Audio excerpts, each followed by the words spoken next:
I pledge allegiance to the flag of the United States of America and to the republic for which it stands, one nation, under God, indivisible, with liberty and justice for all. Any changes to the agenda? Mr. Mayor, the council will be finding before them a revised agenda. The agenda includes, you need to note that there was a minor modification to the council meetings minutes of April 12th. There was a typo that was found after they were sent out to council. Also, the city attorney has requested a revision to Resolution 1818 approving the final plat and development contract for Christmas Pines, which has also been set out for the council. We also have the addition of a gambling permit for the NEW Lions for one-day gambling permit on May 4, 2018. It was due to unfortunate circumstances, the ability to get it into it on a normal submittal timeline was impossible. So they got it into us today, and Sandy, being Sandy, quickly processed it and got it on the agenda. And then we would also, at the request of Councilmember Julius, like to move the Christmas Pines item, which is F on the consent agenda, and move it down as item A under general business. Motion to adopt amended agenda. Second. All in favor? Aye. Motion passes. I had one question though on this consent agenda. What were the changes to? Well, I guess I don't need for that. What were the what was the typo on the? The council member who made the motion was omitted from the minutes, so it says So the second second by blank. So Oh. we had to add who the second I is. apologize, that was my oversight. It was just a typo. Okay, I'd like to know because I've read them, but if I didn't notice a typo, it's hard to. Good point, Mr. Mayor. It's hard to. Good to ask. Hard to find out where it is. Just like when we get to the other, I'll be asking, what's the difference? Yep. I don't want to have to read through the whole thing and find it. Okay, let's see, next thing is proclamations, presentations, and acknowledgements.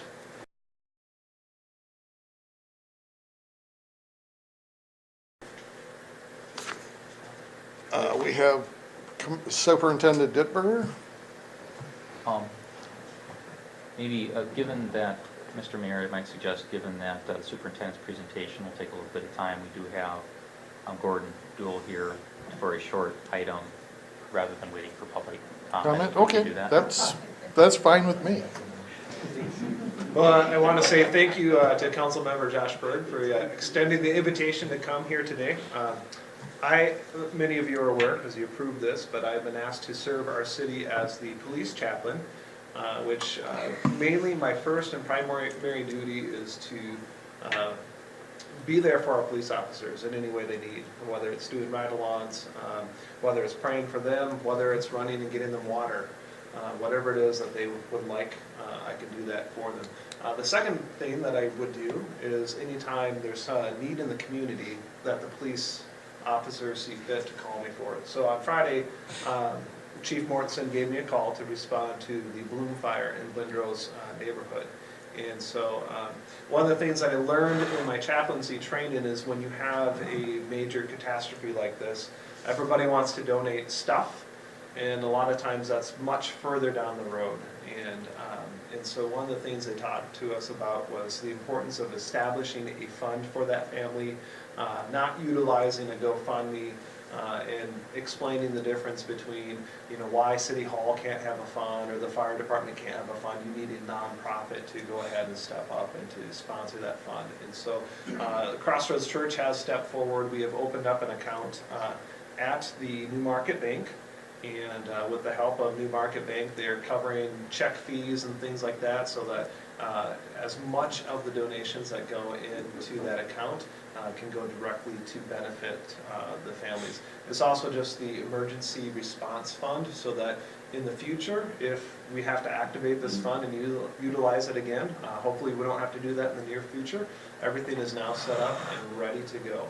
If people would like to contribute to the Bloom Fund or to the Emergency Response Fund, they can stop by any of the New Market banks and to drop off a donation directly there through the bank, or you can go to elkonewmarketchurch.com/give. So elkonewmarketchurch.com/give. That link has been saved or shared out throughout social media and other resources so that you can make contributions. When I checked earlier in the day, there's about a little over $2,000 that has been donated so far. And when I said most of the donation, Crossroads Church is not taking any money. The online giving feature, just like anybody who runs a business, there's a credit card transaction fee. And so that's the only thing that comes out of the donation, unless, which a number of people have done so, people check to offset that cost. And then if you donate $100 and you offset it, it's $102.75 or whatever it is. So it's very minimal compared to what it could be. Other than that, I was very impressed to see the way our fire department responded, our police department responded. I saw city council members personally delivering things to the fire department. I had not seen that in action because this was the first call that I was responding to, but I was really impressed at how our community has come together. And when I was talking to the Bloom family earlier this week, they had shared that that's been that one ray of hope throughout all of this. It's been the outpouring of support that has been expressed to them from this community. So, any questions about the funds or how to give? Thank you for all your work. All right. Well, thank you for the honor to serve and to share tonight. Thanks for Thank you. Can you get that on our webpage? So, Oh. There are been many postings. oh, yeah. Yes, that was the other question about, because our church is sponsoring it, your gifts are tax deductible, so you can have a tax exempt receipt, and so we can give you a statement on that as well, so. Thank you. Thank you. Now we're on to State of the District presentation for the New Prague School District. All right. Superintendent. Yeah. Good evening, Mayor Crawford and City Council. I'm Tim Dittberger, Superintendent of New Prague Area Schools, and with me is Tony Boothby, Director of Educational Services. And we're going to go over sort of the state of the district. A lot of the focus will be on enrollment and long-term facilities planning. And Tony's spent a lot of time with our architect, Von Dirks, in the planning stages in the last couple of months. So we'll go over this with you right now, and anytime you got questions or at the end, we'll answer those at that time. Just some things just on the state of the district. We're very proud of some of the awards that we've gotten this past year, the National Council for Home Safety and Security. I know Elko New Market, you got that very nice award, and it was great to see. And we also got the award for having being the top 5% of school districts in America, and ranked 12th best school district in Minnesota when it comes to home safety and security. So it's about safety, security. It's also test scores and graduation rates and stuff like that. The U.S. News and World Report, our New Prague High School is ranked as the top 7% of high schools in Minnesota. And the last 2 years, every June, Star Tribune comes out with a place for the top workplace awards, and we've been ranked among the best workplaces for 16-17. So just some things just wanted to highlight. Some of the other things, if you might remember, I was here a couple of years ago. Well, actually, no, it's already 3 years. Yeah, 3 years ago. It was probably early in 2015 when we had the bond referendum, and we had great support from Elko New Market along with our other communities, and it was a $58.5 million bond referendum and passed by just over 67%. And then we had an operating levy referendum for 6 years that was approved last spring and almost at 60%. So a couple other highlights. All right. The other thing is Metro Axu comes out with the annual survey too, and out of 36 school districts in the metropolitan area, we really believe it's important to keep class sizes low, especially on the elementary side, and our class size average is 22.8 as a whole. Actually, Eagleview is actually a little less than that, and you can see what it is on average for most metropolitan school districts. All right, we'll go over trends here. K-12 enrollment. In the last 5 years and what's projected, you can see that we've had steady growth throughout the years. 13, 14 actually was my first year as superintendent, and it's been steady growth. It comes to about just under, I think, 1.5% per year. So it's one of those things. It's a healthy increase, but it's not going at a pace that we can't, stay ahead of.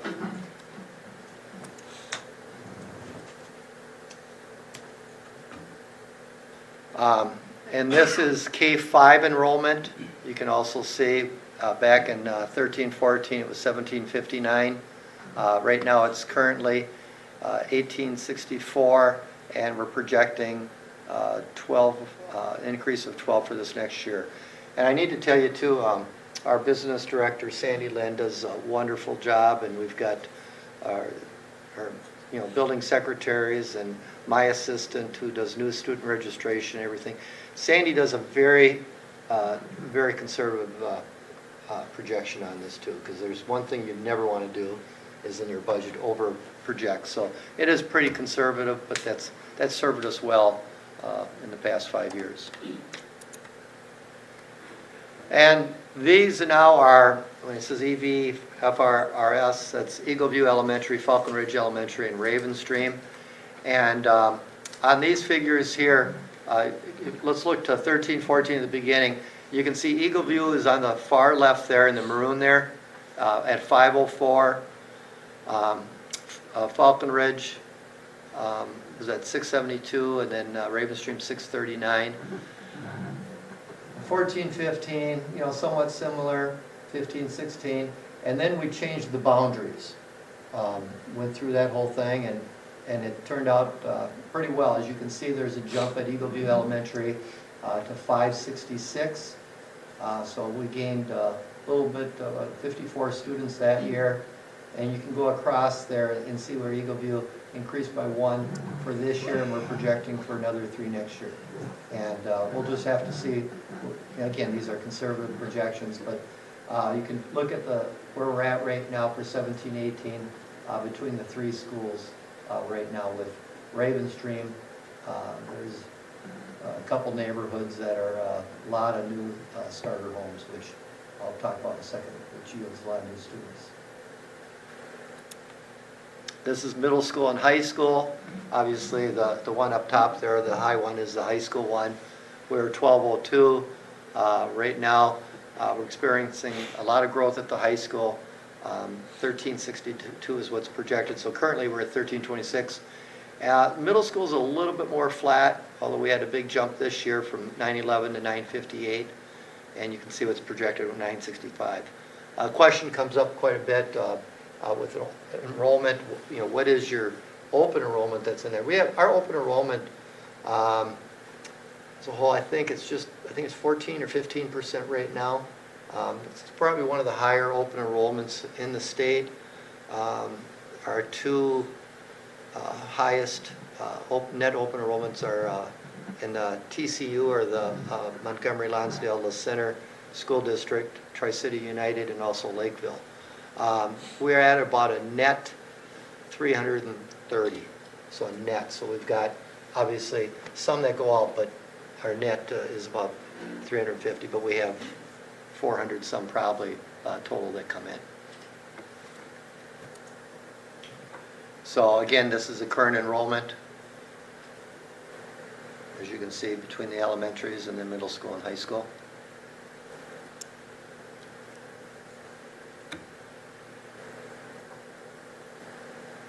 And on here, these are projections. What we're seeing now, these are projections for the next 5 years. And I'm going to tell you, if you go back in our district, we were growing leaps and bounds. I became middle school principal in 2003-04. It was the boom. I mean, the building boom.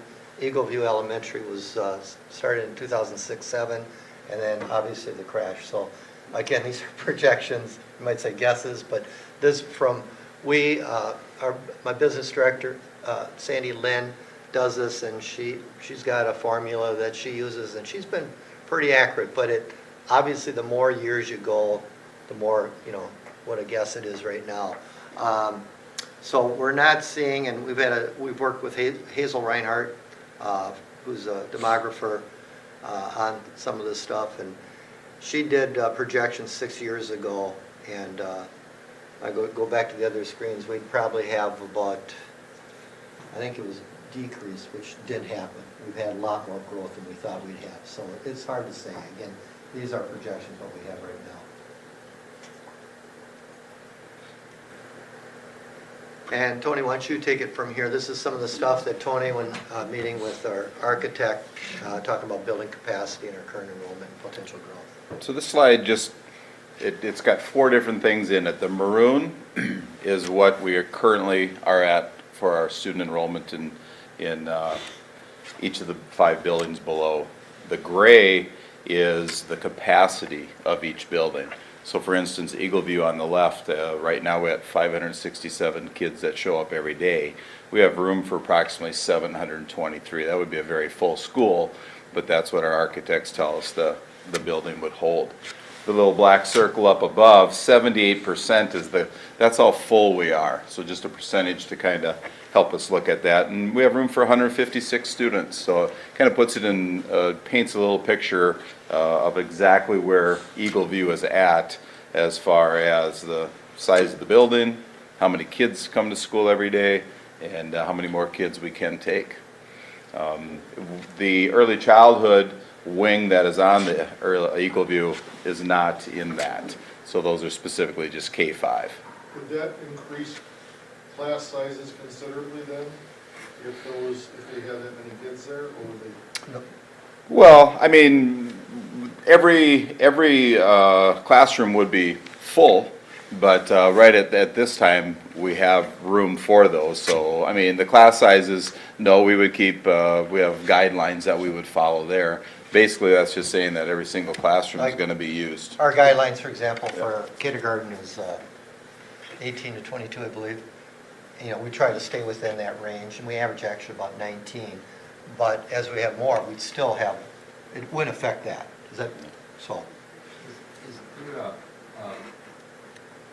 percentage where you physically could fit 1,000 students in the building, but at some point, Well, from a practical operation standpoint, really, it doesn't start to function well anymore. Having been involved in some multiple long-term. we're going to go over where it hits when the trigger starts. I'm not sure about that question. I don't know if you. The only thing that I would say that Vaughn has told us, our architect, that 723, I use the word full. That means every single classroom, every room, every small little room. You have lots of different rooms here. Those would all be at full capacity. So we have rooms like special education, EL, other rooms that aren't full classrooms. When they count that 723, that's every single room, according to our architect, has kids in it. So it would be full. Yeah, so to answer your question, it would be 723 then.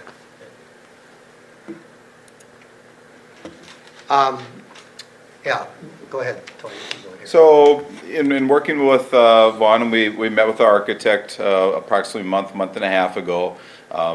He really feels that all of our buildings are what they call a capacity balance, no pinch points. We don't have any one specific building or even really any one grade level that we're really concerned about or worried about that Tim and the board has to say, hey, we need to do something next year or the year after where it's going to be exceeding some area. So that's a positive thing for us. All of our renovations are done in our buildings, and things are looking good there. So no pinch points, and I'll kind of give you a clearer picture. Number two, when the elementary grades consistently reach 315 to 320 students per grade level, then we would need to revisit our long-range plan.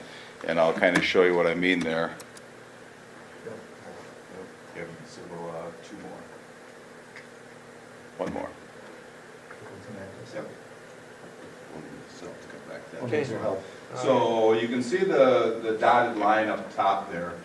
Second grade and fourth grade, we're in that little range of 315 to 320 right now, and actually exceeding that. So those two classes are to the point where if all 6 grade levels would be in a building at those levels there, we would have a need for concern. But right now, there's only 2 of the 6, so we feel pretty good about that, and that isn't any real need for concern right now at that time. Our projection for next year's kindergarten is 298, that's what we have in the budget right now, and I think we have 294 registered right now, so I'm always saying, I've told our business director we'll be well over 298, but until we get the kids signed up and we know where the drops are, we have to just wait. Yep, if you can go back Oh yeah, one, we sir. gotta go back. There we go. So possible options, again, working with the architects, starter homes typically come with young kids, you know that better than anybody.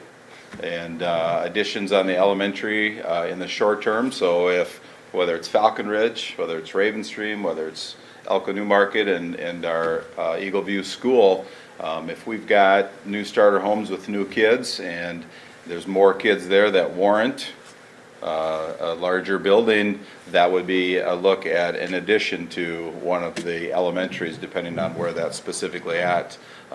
Could consider boundary adjustments again, and then in the long term, plan for middle school or high school, and that would be very long-term plan out there a little further. Speaking specifically for you folks here at Elko New Market, primary area of growth, the addition to the K-5 building, to make it larger if our class sizes are getting so big like Tom you had talked about.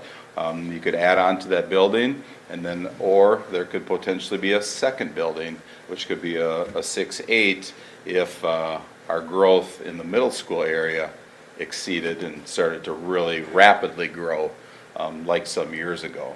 Some districts also went to a 6-12 building if their K-5 was full and then they were in need of a middle school, high school, they did do a 6-12 option. So those were all the different options that were provided to us by the architect, and remains flexible as we consider our options for the future.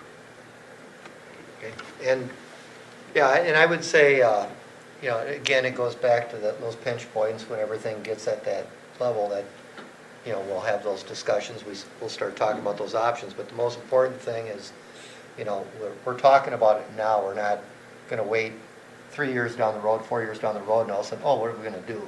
So, we're having these conversations, and this type of, you know, hope to, you know, I'll most likely be back, I'd like to be back here next year at this time to give an update, you know, just like I would at, you know, for the new Prague people to do too, to give you an update where we're at. That's it. That's it. Then we'll take any Questions? questions. Joe? Yeah, I'm curious on the projections. You very briefly touched on it. You mentioned there was a formula. You had indicated that new starter homes being built, you know, are generally a good indicator of students. I can't even fathom how you go about doing a projection and drill it down to a single number consistently. Yeah, she's actually, she gets the information from the counties on housing, obviously, we look at. And then also we get, you know, every birth that happens, so they have a trail going through of that, and then obviously we get enrollment. So we get kids enrolling, you know, when parents start, 1-year-old, 2-year-old, they get letters or whatever. So we know the birth rates every single year. And Okay. she's got a formula with that, and I couldn't tell you exactly what it is. We've been very accurate on the budget when it's from year to year. Mhm. I'm gonna tell you, you know, it's hard 2, 3, 4 years Sure. down. I mean, even in, you probably know Hazel, and she's done a very good job for a lot, and I still respect her, but we were supposed to have, I think 2 years ago, if we went by what she had 6 years ago, we were supposed to have like 230 kids in the high school, or not in the high school, per grade. I mean, it was supposed to be going down. And that was the time, it was at the tail end of the recession.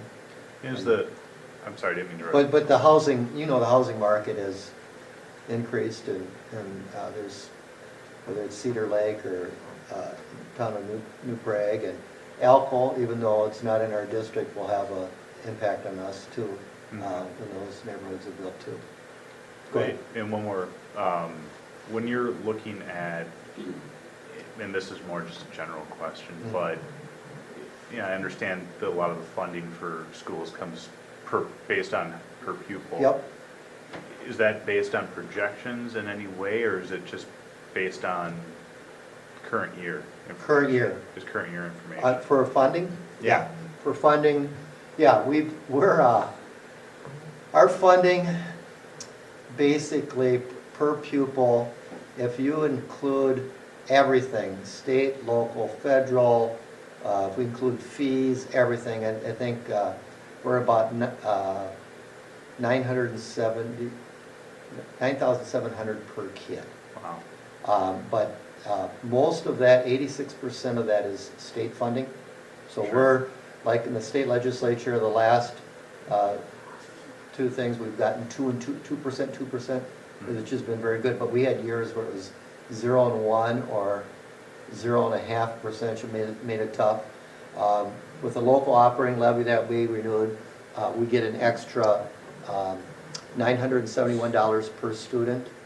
And out of, you can do the math, out of, 4,150 students, that's on top of it.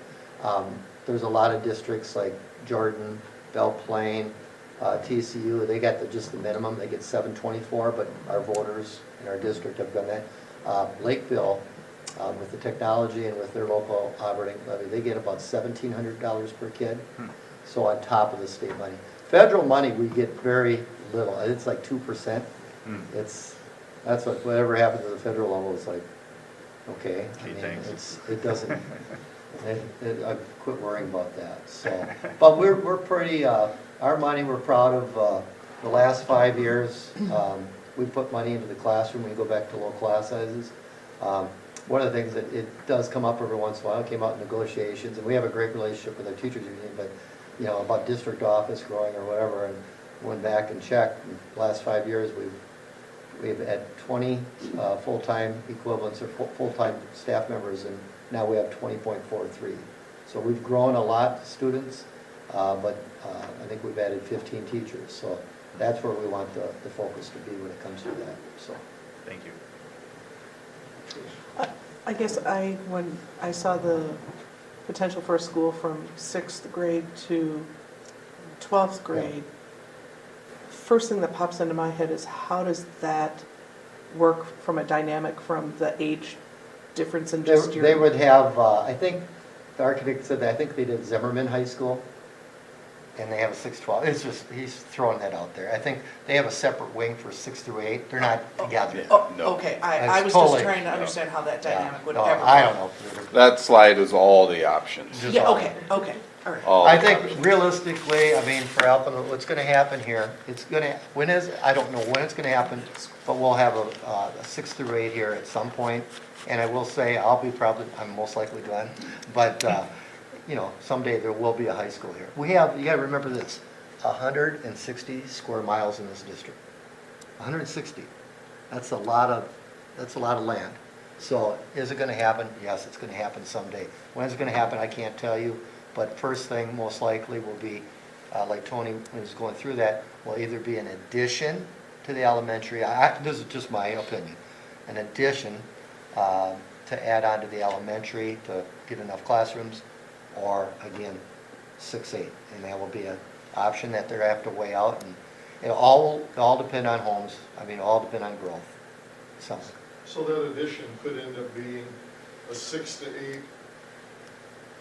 portion of the building, or it could be a separate building. or separate. It could be a separate building. The delivery system, there's K-8 schools and there's K-5 with 6-8.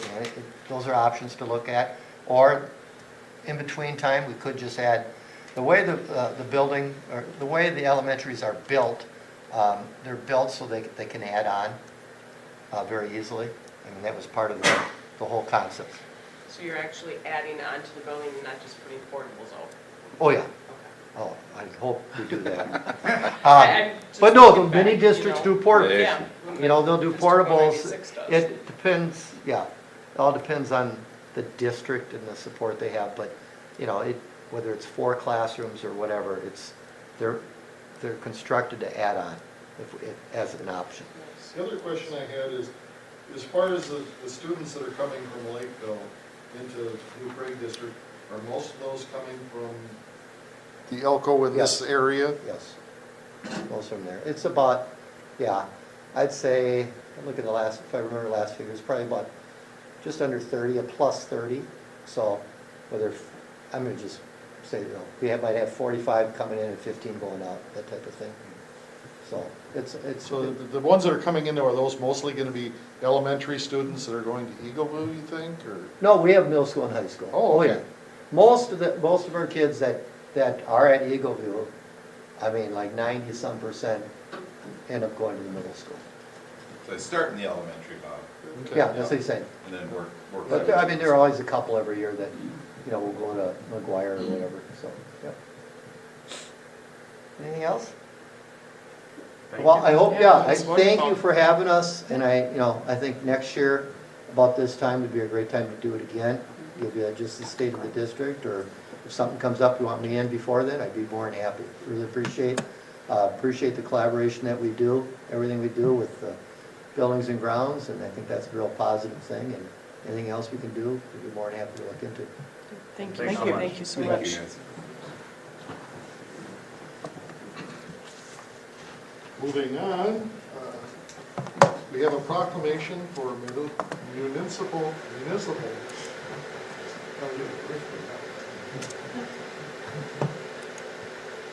municipal clerks, which is going to be May 6th to the 12th of this year, 2018. Whereas the office of municipal clerk, a time-honored and vital part of local government that exists throughout the world, whereas the office of municipal clerk is the oldest among public servants, whereas the office of municipal clerk provides professional link between the citizens, the local governing bodies, and agencies of the government at other levels, whereas the municipal clerks have pledged to be ever mindful of their neutrality and impartiality, rendering equal service to all, whereas the municipal clerk serves as the information center on functions of local government and community, whereas municipal clerks continually strive to improve the administration of the affairs of the office of the municipal clerk through participation in education programs, seminars, workshops, and the annual meetings of their state, provincial, county, and international professional organizations, whereas it is most appropriate that we recognize the accomplishments of the office of the municipal clerk.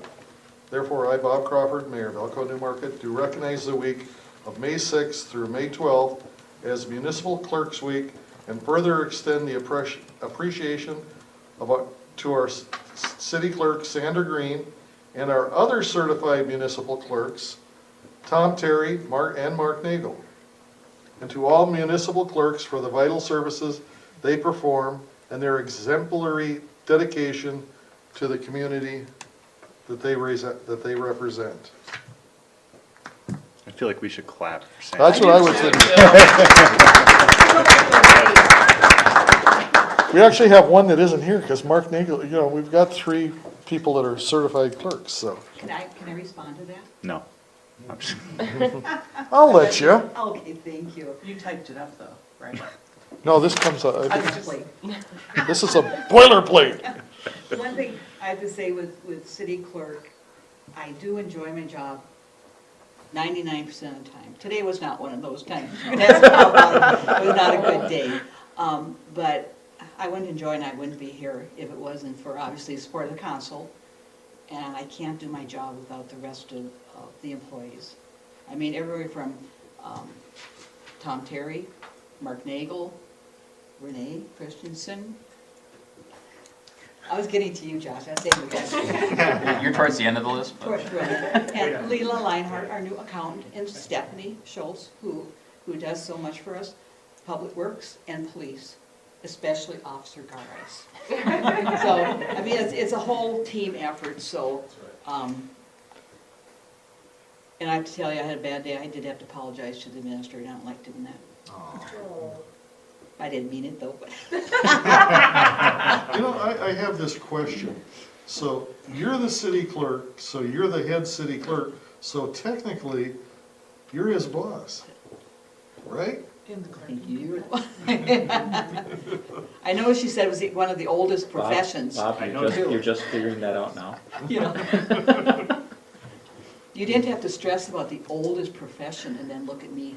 They seem to draw that part out. He did kind of, it's kind of, this is not natural, I died this. So in all seriousness, the city would be lost without you, so. I appreciate it. You do an amazing job. Hopefully you'll continue to support me because I will make more mistakes. We'll see. We'll support you in your old age. You can come in with a Well, wheelchair. that's tomorrow. Wow. Ooh. So that's tomorrow? Okay, Is it your birthday or something? no. No. Oh, It's an old age. Oh, No, okay.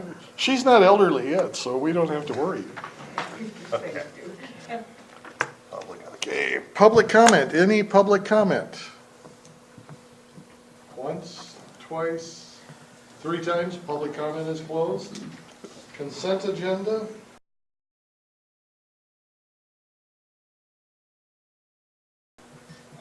Before you join, Mr. Mayor, I'd like to Provide an introduction.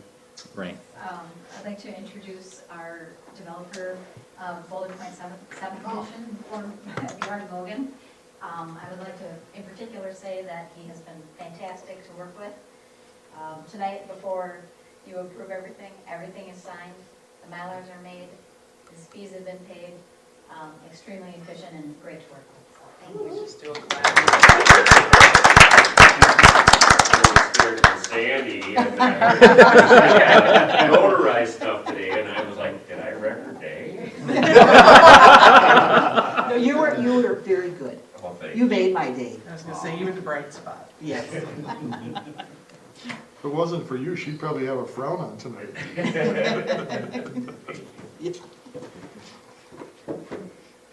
Any other changes besides the earlier ones to consent at all, or? No, do I Mr. have- Could you recap all the various changes? I know there's one that Andrea, I think, wanted pulled. Yep, so, I guess that was the one I missed. yep, so we'll go through real quick. So there was the revised set of minutes that we set out. There was the name of the council member that made the motion was inserted. That was not included in the original version due to a typo. The Christmas Pines, we have a revised resolution for the council, and I can have Andrea describe what that provision Well, was. we can wait on that because that's not part of the consent right now. Yeah, so we can cover that. Okay, when we get to okay. it. Name's right. Then we also have the addition of the NEW Lions one-day gambling permit Okay. that we added to the I'll motion to adopt the agenda as amended. Second. Motion second, all in favor? Aye. Motion passes 4-0. Move on to no public hearings, general business.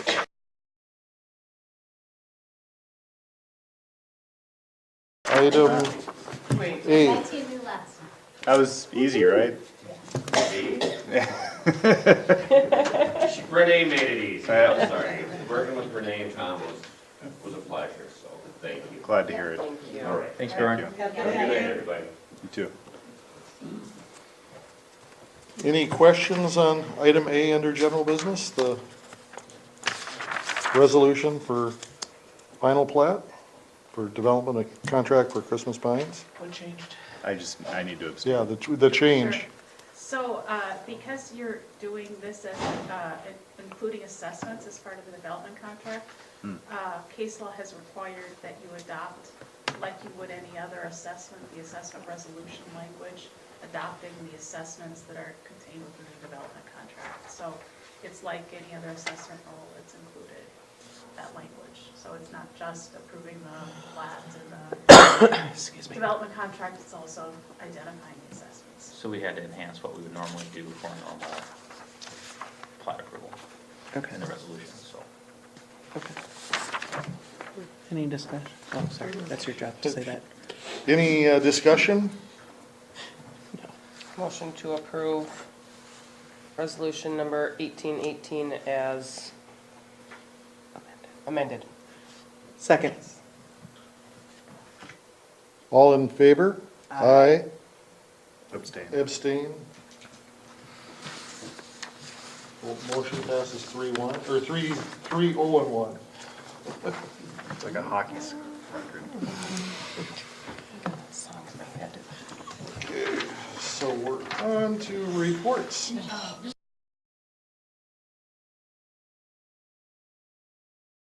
Mayor? Yes. I have a correction point. So I heard Councilmember Timmerman make a motion to adopt the resolution. There's also a development contract that needs to be approved. Oh. In the final plat. Yep. Or, I'm sorry. Oh, so it's all the separate. resolution approves, does it Approves approve both of the? those. It does, okay. Yes, so. Okay, I'm sorry. Okay. So everything's So we're good. So we're okay. No, my- another 20 lots. That's what I thought. Make sure. It'll probably be built on pretty quick. Yeah. Yes. It's a beautiful day. Okay, on to administration. Reports. Zach is here tonight to give the first quarter financial report. Anything bad? Thank you, Mayor, and members of the City Council, for allowing me to speak tonight. Keep it short and sweet, because the first quarter report's pretty boring, not a whole lot going on. So we'll skip the first page, which is the cover page, and then my report that says this is an audited information, and the piece of paper that says what's in this packet. And we'll start on the first page, it says general fund, page number 4, at the bottom. I don't have anything to note for revenues or big notes. This has to do with timing of the revenues that are down. We don't get our property taxes in until May or June. We don't get our first half intergovernmental revenue from LGA until June or July. So a lot of those things are gonna be low until the second quarter and or third quarter. For expenditure side, I do want note a couple of things. That number 4 and number 5 have to do with timing on when the fees come out. So number 4 is the reason why it's very large, or more than what the budget would be at this point, is because we pay fees and dues and subscriptions at the beginning of the year as one times, and they will level out as the year goes on. And just the opposite for number 5 is budgeted for some city administration training and conferences, and those have not been attended by Tom yet. So that's the hope is pivot. Actually, will not. You're not But following that's in the budget. direction? So that is in the budget, so that is why that is low. Number 7, no engineering fees so far. Rich said he's gonna be free this year, that's what he told me. Just kidding. And then number 8 is that insurance is only paid once a year, that's why it's so high. Anything major that came up in the general fund? Nothing. Okay. Zach, can you just give the quick informal summary of how the audit went from a process standpoint, and when we could expect to see stuff coming back to council? Sure. Audit is expected to come back to council at the second meeting in May 24th, I believe is the second meeting in May.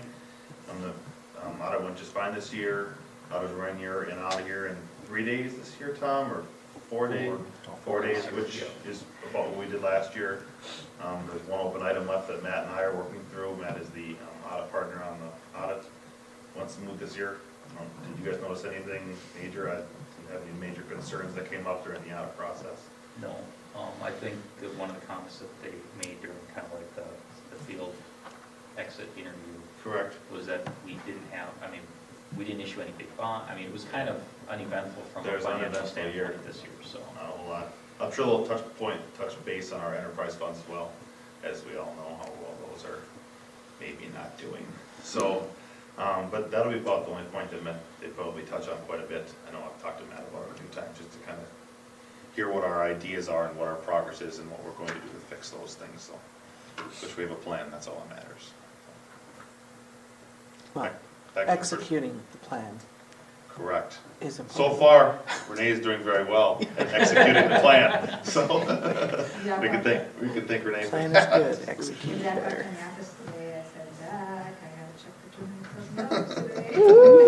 That's all that matters to me. Just The more Parks enterprise Commission funds. is really happy too with the influx of funds. Correct.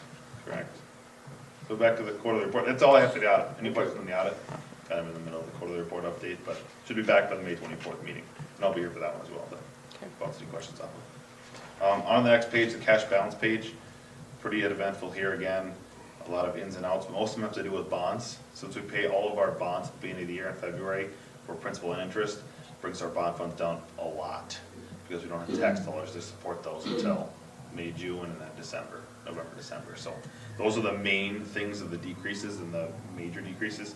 There was 2 increases in fire fund and in the water fund, and those have to do with water hookup fees.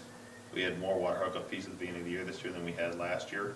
And then also the fire fund, we got fire contracts out. And those came back in. So fire contracts out and coming back in means more dollars. So other than that, everything else has to do with bond payments. Yes? Were you gonna cover the stormwater fund, or was there just nothing? Oh, That's the next item. Oh, it is, okay. oh, yep, next item. Sorry, I'm on cash balances still. Anything else on cash balances? Any questions? Pretty uneventful there again. I do want to touch base on this quick page number 6, overall cash and investments for the city. As you can see, from the beginning of the year to now, it went down $1.3 million total cash and investments. Has to do with bonds, so don't be too worried. It's just the bond payments, so nothing major to be worried about. Just those bonds. We'll skip page 6 and 7. Stormwater fund, which this member Joe has already alluded to. That the budget, number one, revenues are below budget or low for budget. I'm not overall concerned about that because it's based off of area charges, or not area charges, but ref, or residential equivalent factor, so I'm not really overall that concerned about it. It is lower than it was last year, or was that Rich? Yes, because if you recall, we reduced the We reduced, stormwater fee yeah, correct. in the rate structure, so. Correct. So if you look at this, at the graph at the bottom, which is probably what your major concern was, that it was way low compared to previous years. It's because we reduced that stormwater fee to try to equal out the increase we could do in sewer, to equal out the overall cost to the resident. And the projections that we had indicated that we had the capacity, the Correct. flexibility within the fund to do that, so. Correct. The question I had Yeah. actually was, if you could you explain item number 3? Yep, correct. That was my number one item to talk about. But okay, so when the budget was made, it was based off of the percentage on the bond document. But when we paid it out, it was based on a different percentage. When you say percentage of what? Correct. So when we issued the bond, on the bond document, it was listed as a different percentage than what was in our bond work paper that we actually used to pay the bond out of.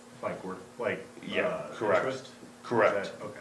Correct. So when we have a percentage of the bond, we have a overall, say, a $500,000 bond, and $200,000 is supposed to go to one fund, $200,000 is supposed to go to the other fund, and $100,000 is supposed to go to the other fund. So based on those percentages, that's how we're supposed to pay out the bond. Well, on our bond work paper and how we actually visibly pay out the bond is different than what we budgeted for. So we budgeted for a larger amount than what we expected for to pay out of the stormwater fund based on the bond document. And then when I went back to the work paper and looked at it again, based on what we have for our next year bond payment, it wasn't as much as what we had budgeted for. So we budgeted for too much in that fund, which actually helped us out a lot because we had lowered our fund anyways to incorporate some of those reduced charges in the residential, or overall residential payments. So it actually helped us out quite a bit for having those. So I'm kind of glad it did, so that we could have better stormwater fund and not so tight, but it worked out well. The governmental fund does have enough money in it based on cash flow to support that as well. So the other offset was a governmental fund, and it didn't affect that fund at all. The cash flow's been there and was there to begin with, so. My plan was to just kind of borrow down those dollars as we went along, because based on the project, we didn't use as much to begin with, so. I'm not overall concerned about it, but it's just a budgeting error on my behalf. I was just struggling to follow the Correct. explanation. It was Yeah. just unusual, but that And that's why, explains it. that Thank you. explanation, I did as best I could without having to make 4 lines for one little explanation. Any other questions on stormwater fund? Okay. Sewer fund, nothing eventful here at all. Overall, I'd like to consider the graph below to see kind of where we're at compared to last year and 2 years ago for sewer charges. I know this has been our one fund that we really had to worry about. What has helped this fund overall though is in the past 2 years, Met Council has forgot to bill us for our SAC charges. I don't know why, I don't know how, But they did it 2 years in a row. So because they did it 2 years in a row, it's helped our cash balance overall for the funds. They can't come back, can Oh, yeah. So, because they can, because they're supposed to be due in the year, we have worked out a deal 2 years in a row, Tom and I, with Met Council to pay them over time. So instead of paying them in a certain year, we pay them over 21 months for the next year and a half. So we're not it's just like- going. This came up it's last like year. interest-free financing. Or Okay, last, It's like okay. free financing for So, something that so they we forgot. know that they didn't bill us, we proactively told them they didn't bill So us when and we worked got, out. so we would get to audit, we would start going through work papers, the red flag would pop up, we'd call them in council and say, you know, you guys didn't charge us. Correct. And they'd go, oops, Okay, and then. Here's your bill. okay, okay, Yeah. I'm glad we're all right. So they've done that 2 years in a row, which has helped our cash balance overall, but we will have more expenses. So this year, what will most likely look different is our cash balance will go down a lot faster, and you won't have any expenses to show that, because we've booked all those expenses in past years. And what we're gonna see then in the next couple of years is we're gonna see that line item for paying back the reserve capacity loan is gonna have to jump up for those, Correct. because we're gonna have to make that up. So you won't see an expense for it, but our payable amount goes down. It's basically like an interest-free loan. Our loan payable goes down instead of expensing it in that year. So what's been nice about this is now we have some plats coming in. Correct. In the meantime, we were able to maintain a higher cash balance, so. I'm totally okay So with it's a it. win-win. Okay with this. It's a win-win for everybody, and we get interest-free financing for 21 months for each one, so. So it's a win-win for us, but not the Met Council. Met Council does not like it, so I think he said he's not gonna make that mistake again. but He we'll said that last time. He did say it last time too, so we'll see. Maybe it'll be 3 years in a row. Maybe we're better liked up there than we're willing to admit. Maybe. But we are increasing our overall user charges, which most likely has to do with our change in fees, which is great. Any questions on sewer? Water's about as uneventful as it gets. Not a whole lot of changes there at all. Miscellaneous charges, no improvements done this year. Revenues about the same. Any questions on water? About as uneventful as it gets. Last page is just trying to figure out where we're at for interest rates and then checking and savings accounts. I'd like to start moving some money into investments as soon as we can start getting more cash flow in here. At this current moment, we don't have the ability to really put money into hard investments to earn these higher interest rates. But hopefully in the future, we're able to take advantage of those. I'm working with Tom and stuff, and we worked a couple times to try to figure out some ways to earn some more interest for us that we just sitting with cash in the bank anyways. But we have to have it liquid, because if we need some money, we have to have it come out. We can't do any CDs or anything, which gives us these higher rates. We do have investment vehicles. Yes. That provide the same or nearly the same return as CDs, but are much more liquid, so we can get much quicker access to. We can have the funds in 48 hours, which is great. Any questions on the first quarter report, audit? Good job. Excellent, Thank you. very uneventful, but. That's appreciate good it. in the Exactly. accounting world. In finance, it's always good. Yeah. Thank you very much. Thank you. Thank you. Item 2. So the next item is, as you know from the memo, Commissioner Hartzler has resigned from the commission effective whenever we appoint his replacement, but no later than June. That gives us adequate time, if the council authorizes posting the position tonight, to go out, post the, advertise for the position, post it, review candidates, make an appointment, and then reasonably do an orientation for that individual so they're ready to go for the July meeting. We would recommend the past practice for this process that we've used. We'll use social media, the sign out front, the newsletter to promote the vacancy. We leave it open for a longer period of time. What we found in the past is that people need time to kind of chew on it for a little bit before they decide they want to do it. No different than when you guys ran for office or sought appointment initially. So, and then we would recommend an interview committee to basically make the interviews and then make a recommendation. That's been pretty successful in the past. In the past, it's typically been me, but now that we have Renee, I would recommend her as the staff representative, the chair, and then a council person to conduct the interviews and make a recommendation to the council. So if the council agrees with that approach, you would need to identify which council person would sit on that panel. I volunteer. Volunteer. You want it? Okay, whatever. True. Play rock, paper, scissors? Sure. No, you can have it if you want, that's fine. Okay, I'll do it. Kate? Okay, good. Okay, so if I could just get a motion to, or direction to post the position, we will get right to it. Anyone opposed? Anybody opposed to posting? Do we want a just need motion or do you want direction? Direction's fine. Direction? Yeah, for it. once Go we for make it. the appointment, we'll officially accept the resignation, declare the vacancy, make the appointment, probably all in one resolution. Okay. It does re-impress the importance of talking through our expectations for commissioners, because when that person comes on board, we're gonna wanna clearly express it to them when they come on board. So we are planning to have that when we have a quieter meeting, to roll that in on a work session, or when we have a light meeting under council discussion or reports, so.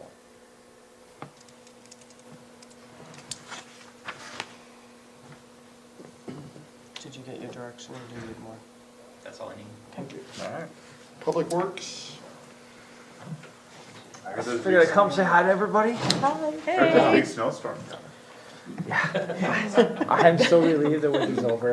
It's not. Don't say that. No, it Don't- is. No, it's over. June 1st. But as of what, last week, we still had a foot of snow. Real nice out now. Had a water main break the day after all the snow, so last week was a pretty long week. Yeah, that's about it. Nothing else. All right. Awesome. Happy with Good the to see new you. equipment? Yeah.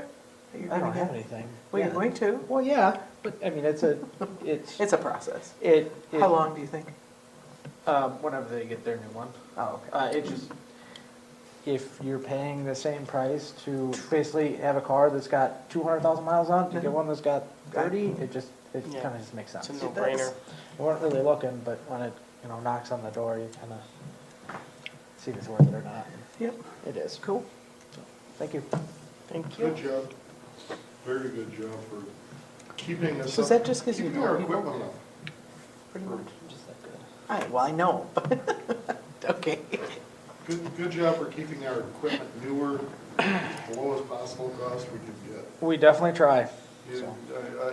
I- It is, I will tell you that it is very challenging to keep costs down as much as you can when deals or opportunities come around. You kind of have to jump on them because, anything can give it out any time. It's not like we're replacing a piece of equipment with a new piece of equipment. We're replacing it with something that's still, 15 years old. So it's always kind of a game on when something's gonna give out and when it's not. And, even in the next couple months, I've been looking at our, capital outlay when we're replacing piece of equipment, and we may push some out or reel some back in and just kind of move money around to ultimately keep, my budget where it's at or less and be more effective. So you'll probably see some of that coming. I don't have the answers yet, but we're working on it.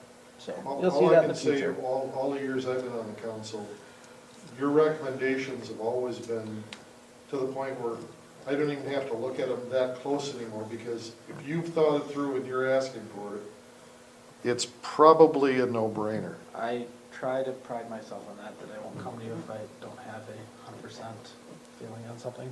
So, thank you. Any other questions for Public Works?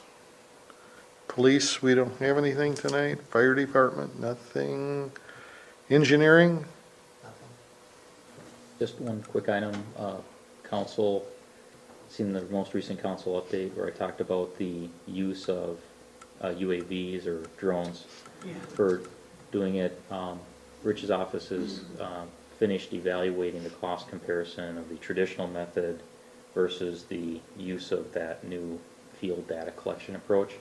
The price is essentially the same, so we're going to go with the technology approach because the product we get will likely be more accurate, but then we have that high detailed information to then, as historical record and for other uses, that we get as part of it. So that's the approach that we're planning to take at this point. So the technology approach is the drone, Yep. I'm assuming. Who flies it? Amazingly, the thing flies around and the pilot is sitting standing there in- talking to you. because it flies itself. Oh, so they set like a GPS Yep. grid or And something in and it it? takes off and does the pattern and comes and lands by your So- feet so Okay. unless you catch it. It'll Okay, identify the grid. The software will automatically program for the altitude that you set it, the optimal Okay. flight grid. It takes off, goes off, Yeah. comes back and lands. I was hoping that's what you were gonna say, frankly, because I just couldn't picture a person standing there and accurately Trying to drive it. trying to get the grid, so. I'm gonna say that every time I'm impressed by the technology they have, but I would like to, maybe part of your engineering reports in the future, if something new comes up that's on the horizon that Bolton Mink is going to offer, let us know so, if we think it's a good idea, we can do whatever we can to either be the test subject or. Sure. What we're doing in our engineering meetings now is educating the staff on stuff we already have that I haven't talked about. And so, of course, I can share that with you as well, meeting by meeting. But then if something new comes, I can But share that with you. I would think that would be a good thing, because Sure. if we know what services you offer that we have no idea, there may be things that we choose to use for different things. Any other questions on engineering? Community development. Did we finish community development, or were there any more? Just, there's, the. Renee, would you be able to come up to the podium because we're on camera? There's a disembodied voice, which Yeah, the townhome developer that has already submitted the 13 building permit applications, which we're reviewing, has indicated he's going to be submitting for final plat or PUD preliminary and final plat approval of the second phase. The deadline is May 5th for that application for the next planning commission meeting, and he's stated that that is what they are intending to do. The Edelmans submitted a concept plan to the planning commission. That will be coming before you sometime in May. It's kind of a concept development plan for their entire property, plus or minus 190 acres on the north side of 2 and 35 acres or something on the south side of 2. I have spoken with that engineer, submitting a proposal on the Kylie property on the corner of James and Dakota.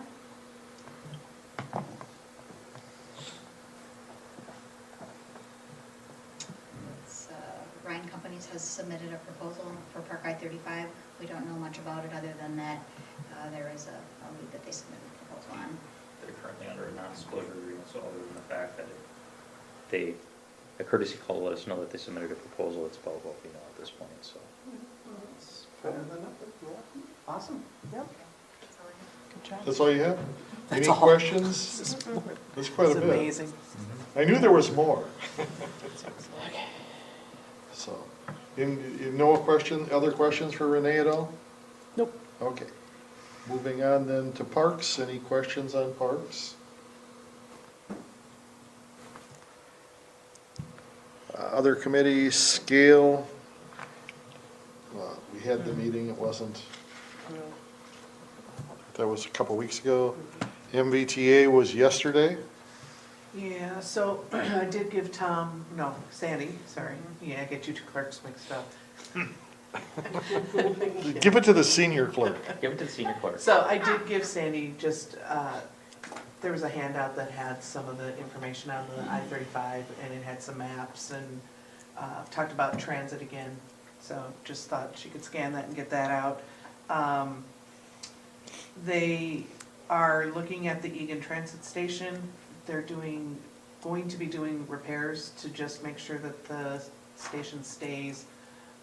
It's not really a safety concern as much as just keeping it maintained so that it's longevity. You maintain things, they last longer. That bid went out and they are gonna use SciCon for that. So that will start in 2018. They did go out for a new software that they'll use for their scheduling process. So when they want to add a new service or change a service, there's a software that they currently are using, what they said is it takes 5 to 7 years for an employee to get up to speed on that software, which is crazy. And with this new software, they basically said a new employee could be up to speed within days. I mean, it's that, and it's web-based and or cloud-based, I shouldn't say web-based, it's cloud-based. It integrates with another product they have, so they're moving forward with this Remix software. Ridership, just very quickly, for first quarter of 2017 was down about 2.8%, and they are attributing that mostly to the storms. People couldn't go anywhere, and transit was shut down at periods, so. And there was a slight growth in parking rate. And then, let's see, I think that's it. Trish, do you mind if I give an update following our presentation by MBTA? I've met with them as a follow-up. No, please do. The direction from council is to continue to work with MBTA to move the item forward. So I had a meeting with them earlier this week to talk about in more detail what the next steps would look like. Basically what it consists of at this point is they really want to get, as we talked about, getting survey information back. I think then along with that, I think once they have some confidence that the ridership might be there, to approach the Scott County Board about funding this with transit dollars. Along with that, as we had talked, I'll be trying to set up a meeting with MBTA and coordinating with the area local city administrators and other communities. Not that they're being asked to provide anything, money-wise, but to help facilitate. So if we do move forward with an effort, are they willing to get on board, help promote it, get the word out, that type of thing. Help approach the county board about potential funding those. Do they think there's a level of interest in the communities? That type of conversation. Ultimately, what it sounds like the product would be putting forward a request to the county through its budgeting process, through a formal request. And in order to develop that request, it would be generating the type of information that both the city council and the board would need to continue the discussion. It sounds like that process will take through the spring and through the summer as it leads into the budgeting process. So I'll keep you advised as that progresses. But that's kind of the game plan for the next few months. I'm going to say that most of the work that they're doing on the transit station is filling cracks and resealing the concrete. That's basically what it amounts to. And I was told by the chair that they are visiting Farmington in the next few weeks, because Farmington's also got a seat on the board as an ex officio member, but they've never shown up. Right.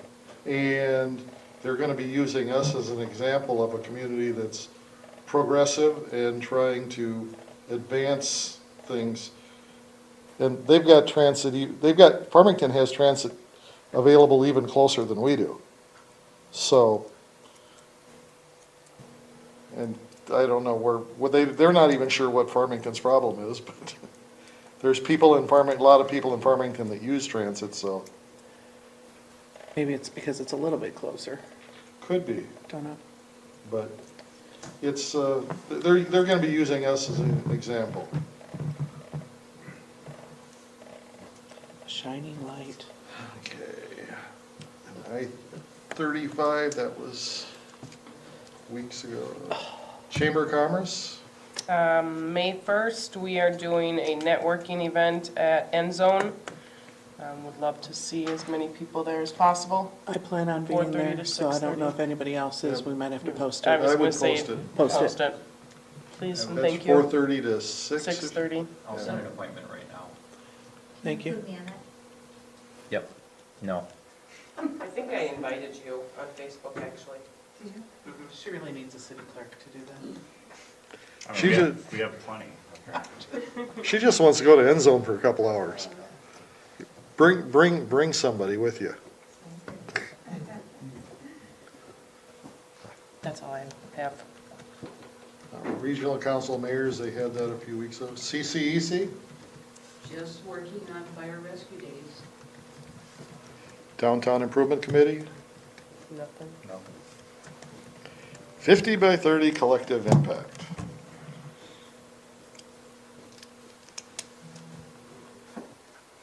Biggest news I can say is last night, they had we've had a steering committee meeting, which nothing has been decided. They're talking, I'll start with the steering committee, that was the day before. They're discussing whether or what the requirements are if we're gonna have a new project coordinator to replace Kathy Nielsen. The steering committee also pretty much acknowledges that the Izzies were a bust. Oh, that's good. I And- mean, not It's good not that they're a good, but it's bust, good. but it's good. But that they- at least it's recognized, and I'm not sure what the staff that's there is gonna do about receiving a refund for some of the money. They've offered, Marnita's Table has offered future services, but at no cost, but as one of our members, and I agreed with, what good are additional services when the services we got didn't accomplish anything? So, I personally, and if everybody's in agreement in this, kind of looking for a little direction, I'm looking for a refund of part of that $80,000. And I thought you stated previously that that was in the contract. That Well, they- there was a guarantee, but I don't think it was stated exactly how what the terms were. Isn't Marnita's Table a nonprofit? They're a nonprofit organization, aren't they? I'm not sure. I think she may have set it up that way, but she runs it out of her house. Well, that doesn't Well, mean yeah. it's But I not a mean, And nonprofit, but. she, I don't know. If it's a nonprofit, it's a nonprofit, that's her business.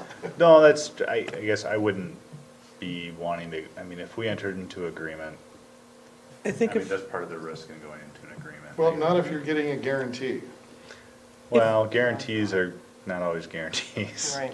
you can but put a I- guarantee on a box. I mean, if they didn't meet the terms of the contract that they agreed, yeah, then we should get money back, but if they did and it just was a flop, I mean, to me, this isn't on Marnita's Table, this is on scale in the Well, leadership of this No, project, so.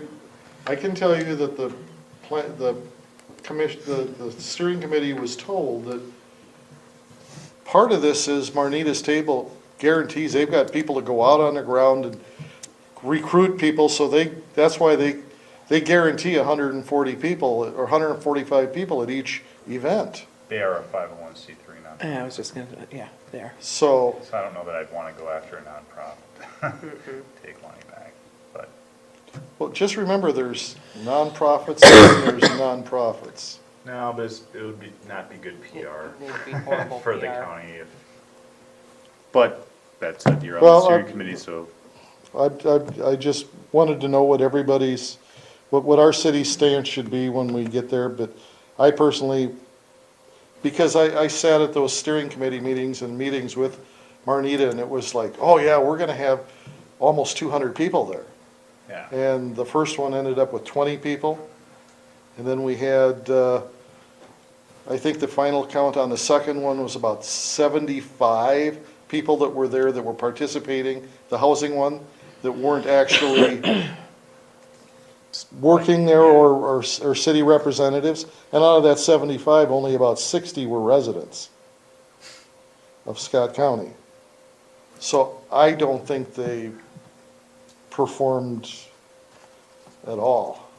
And the last one was 90 people total, and we figured, generously, we gave them, said that they probably had 60 people there, and out of those, because I know there were more than 30 staff and people from the cities there.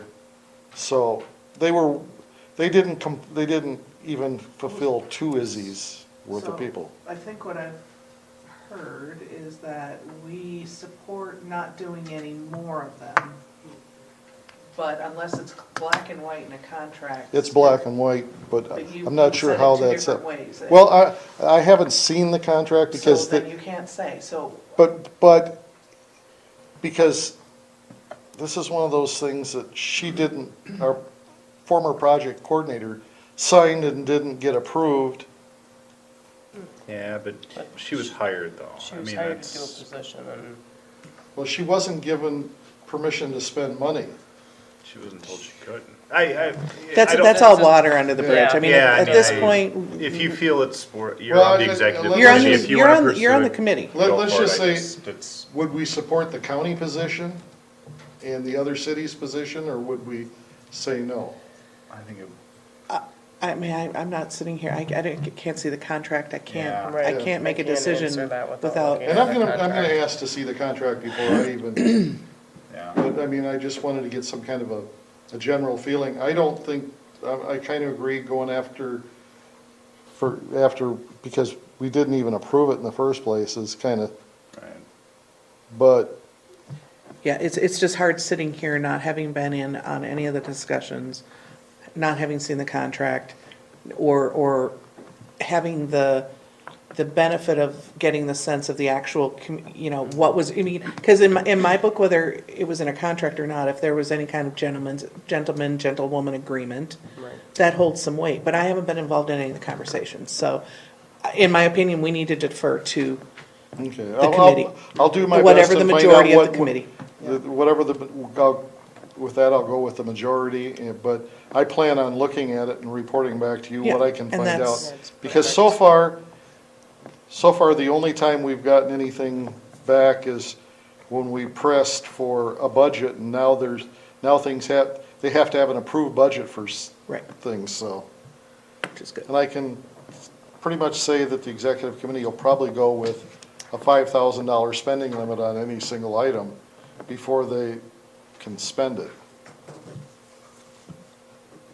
And last night was the Ed Prep Group, and we had representatives from all the school districts, including Lakeville and Dupre. And they were looking for ways and things to help the school districts to enroll kids, get them screened at age 3. And I think if we can put something on our Facebook page reminding people that it's available, if we have some of the brochures or the sign-up sheets that we can pass on to the school district out here and have information on our website with a link to those sign-up sheets to remind residents when they're moving in, if they have a 3-year-old that, or less, 3 or 4-year-old, and they haven't been screened, to get them screened, it could make a huge difference. I mentioned that some cities that mail out their utility bills in an envelope could even include it in the envelopes.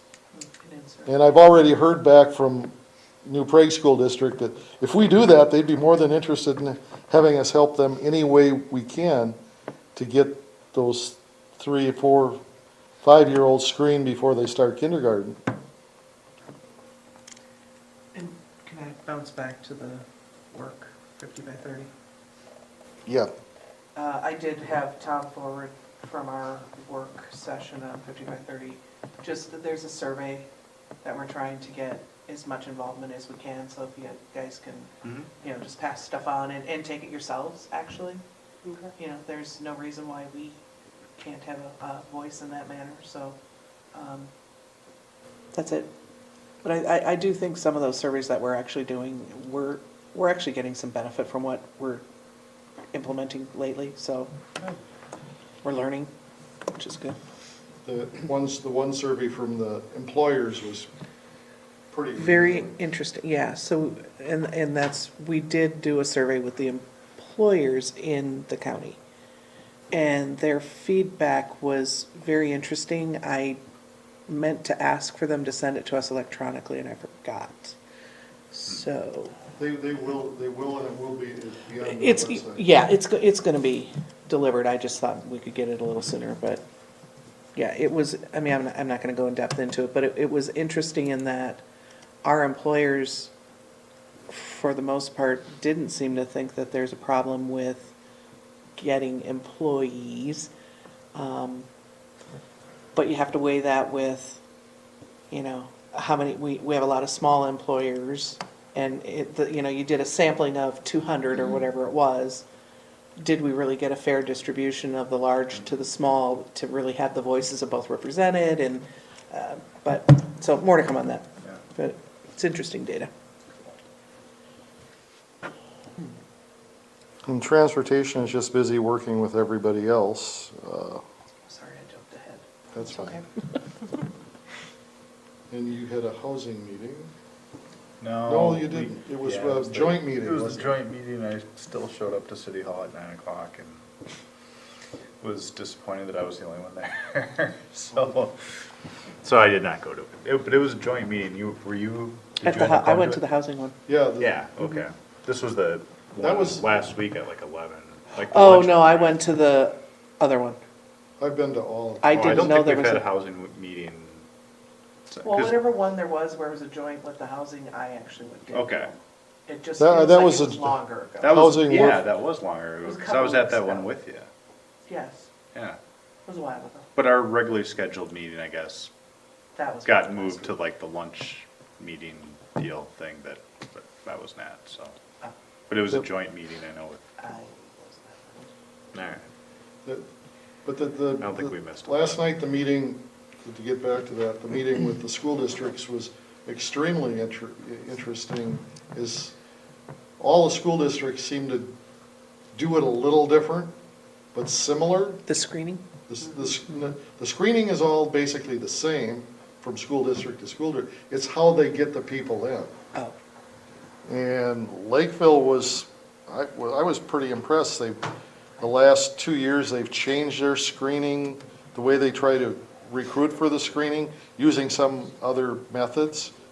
And they use birth records from the state too, just like to try to encourage screening. But they went from like 78% on their screening rate to 98%. nice.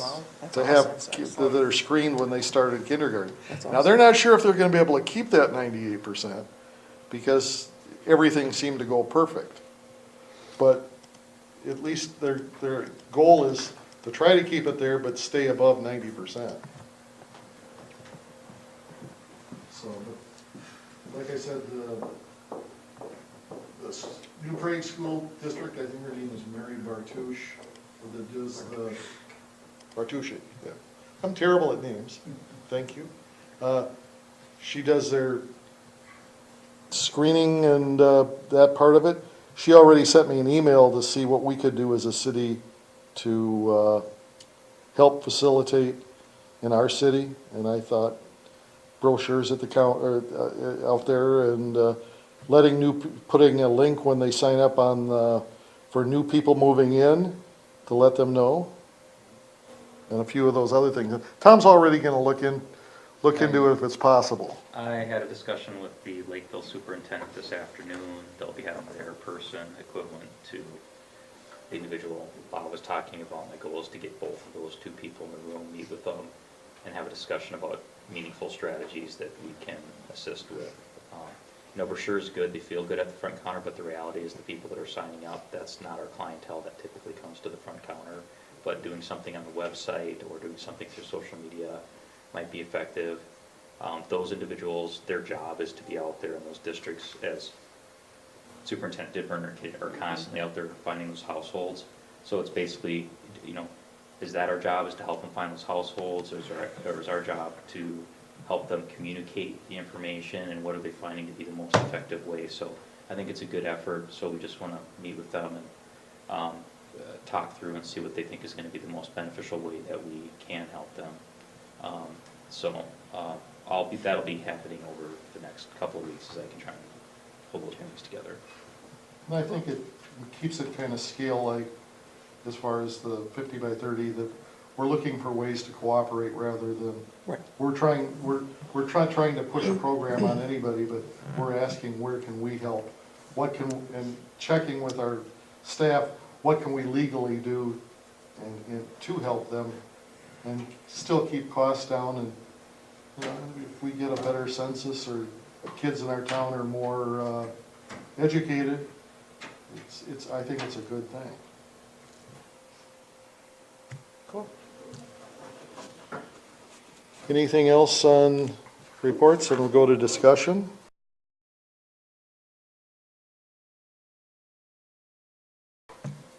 First item is a request by Councilmember Trish to have the city endorse a position related to current House file. The approach, the information by the time Trish got it to me and it got in the packet, and the rate at which stuff evolves at the legislature is the way it's exactly worded here may not even be relevant anymore. They're already making changes down to the bill, et cetera, et cetera. So what I would suggest is basically a discussion and establishment, if the council wants to, of the position related to this issue. And quite honestly, I think we know our representative well enough that I can just make a phone call and say, hey, the council has this position on this general topic, and communicate it. I think the relationship is such that we can do something a little less formal. But I would like, but only if there's a clear council position on the topic. I like the formal approach because between I think all of us at different times, we've met other legislators and other people up there that if, as a city, we take a position, I think it may have slightly more impact. It always seems to have more impact if a city formally adopts a position. Well, I mean, I guess we could check with Rob again to see if the language needs to be restructured at all because of any new legislative impacts, but I would like to see the letter go, Okay. if we can. I would definitely support that because I know a letter from the city goes a lot farther supporting a position than just talking to one legislator. Well, I mean, That I could be certainly have distributed to the whole body. I have no problem with the phone call happening No. too. No. But if we can do the letter, I'd like to do the letter as long as there's support. I support you. I'm against it, but you have 3 others that are for it, so Okay. I'm not gonna complain. Is that all you need is direction then? Yep, that, I will contact the I-35's lobbyist to see if there's an amended set of language given the current status of the bill. I'll draft a letter accordingly to send on to a representative and follow up, or actually precede it with a phone call, so. That'd be great. Oh, just so everybody knows, I actually did bring a bunch of those little handouts from MBTA to go out there for, to get information for the I-35, the closures and where they Good. can get all their bus Awesome. information. Yeah, and I did touch on the handout I gave you, they're actually adding different routes. They're increasing, which is important for those that are trying to get up there, so, anyway. Okay. Okay, item B. That item is pretty well explained in the memo, I think. If there's any questions, the mayor's actually a little more familiar with the background than I am. He's the one that made the initial contact on it. If the council does want to pass a resolution of support, it would just be direction to adopt resolution 1825, which is the next resolution in order as such, and I'll just use the template here and draft the resolution accordingly. Is that something you need, just like a formal motion on? If it is a resolution, we'll need a formal motion. I have no issues with this one, I'd make a motion. I'd second it. All in favor? Aye. Anyone, but who seconded officially? It's whoever she heard. Oh, okay. That's fine. It was like an exact tie. We did it at the same time. Closer to me That's than okay. my good ear. Totally okay. It's Gee, if you were perfectly my fine. wife, you wouldn't have heard me because her good ear is the other one. I can gladly change it though. Oh, okay. That's, the only reason I second is because I spent a lot of time sitting at Metro Cities with Mary Hayman Rowland. So we have a motion and a second. Okay, all in favor? Aye. Aye. Motion to adjourn. Second. Wow. Haven't asked for that motion yet. Do I have a motion to adjourn? So moved. So moved, second. Bam. All in Gotcha. favor? Aye. Aye.